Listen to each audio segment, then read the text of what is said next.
6 నెలల కాలం నుండి సందిగ్ధంలో ఉంటూ వచ్చిన వాలంటరీ వ్యవస్థ మీద చంద్రబాబు నాయుడు గారి సర్కార్ మండలిలో పిచ్చ క్లారిటీ ఇచ్చింది. వాలంటరీ వ్యవస్థ లేదు, ఇక దాన్ని మర్చిపోండి అని.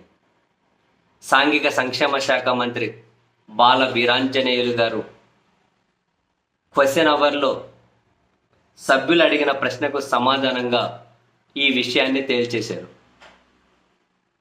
మంత్రి గారు మాట్లాడితే ఏమంటారు, అసలు వాలంటరీ వ్యవస్థ లేనే లేదు, లేని వ్యవస్థను కొనసాగించడం ఏంటి,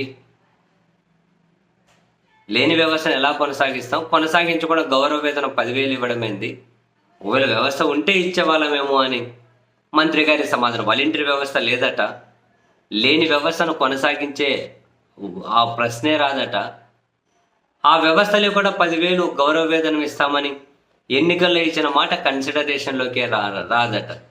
ఆశ్చర్యం అనిపిస్తుంది. ఎన్నికల వ్యవస్థ లేకుండానే మరి ఏ విధంగా వాలంటీర్లు పనిచేశారు, దేని నుంచి వాళ్ళకు 5,000 గౌరవ వేతనం ఇచ్చారు?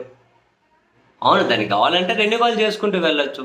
ఇప్పుడు మీరు అధికారంలోకి వచ్చారు, వీళ్ళు అధికారంలోకి వచ్చారు, కావాలంటే రెన్యువల్ ఇవ్వండి, రెన్యువల్ జీవో ఇవ్వచ్చు కదా. వీళ్ళు దాని నుంచి తప్పించుకోవడం కోసం, దాన్ని పక్కన పడేయడం కోసం తప్పితే వాలంటరీ వ్యవస్థ ఉంది లేదనే ప్రశ్న ఏంటండి బాబు? కళ్ళ ముందు కనిపించింది కదా, ప్రభుత్వం తరపునే పనిచేశారు కదా, వాళ్ళ గౌరవ వేతనం ఇచ్చారు కదా. ఏమి జీవోలు లేకుండా, ఏం ప్రాసెస్ లేకుండానే ఇచ్చారా? అలా ఇస్తే సిస్టమ్ అట్లా నడుస్తుందా? ప్రభుత్వ సిస్టమ్ అలా నడిపించిన వాళ్ళు మీరు చర్యలు తీసుకోండి.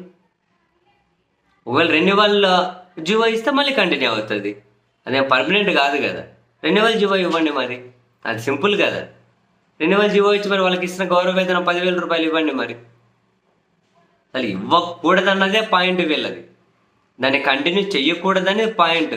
అందుకని చెప్పి దానికి ఏమి జీవోనే లేదు, జీవోనే లేకుండా ఎట్లా కొనసాగించాలి, ఆ వ్యవస్థనే లేదు, లేకుంటే రెన్యువల్ చేయండి అబ్బా, సింపుల్ కదా. రెన్యువల్ జీవో ఇవ్వచ్చు కదా వీళ్ళు. సో వెరస్ ఒకటైతే ఫ్యాక్ట్, వాలంటరీ వ్యవస్థ కంటిన్యూ అవుతూ పోతూ ఉంటే ఇది జగన్ తీసుకొచ్చిన వ్యవస్థనే కదా అని ఆ మార్క్ అయితే అలాగే ఉండిపోతుంది. ఇప్పుడు సచివాలయ వ్యవస్థ కూడా మంగళం పాడేవాళ్ళు, కానీ అది పర్మనెంట్ ఉద్యోగస్తులు అయ్యారు, అది ఒక పెద్ద వ్యవస్థ కూర్చుంది, దాన్ని ఏం చేయలేక ఆయన దాన్ని కూడా ఏదో ఒకటి చేద్దామని చెప్పి ఆలోచిస్తున్నట్లే ఉంది సర్కార్. ఇప్పుడు వాలంటరీ వ్యవస్థ అది లేనే లేదంటున్నారు, ఇంకా రెన్యువల్ గురించి ఆ ముచ్చటే రాదు అంటున్నారు, 10,000 ఇవ్వాలనే ప్రశ్నే రాదు అంటున్నారు. మొత్తం మీద అయితే వాలంటీర్లకు ఇక మంగళం, దాన్ని మర్చిపోండి అని చెప్పినట్టే సాక్షాత్తు మంత్రి గారు మండలిలో.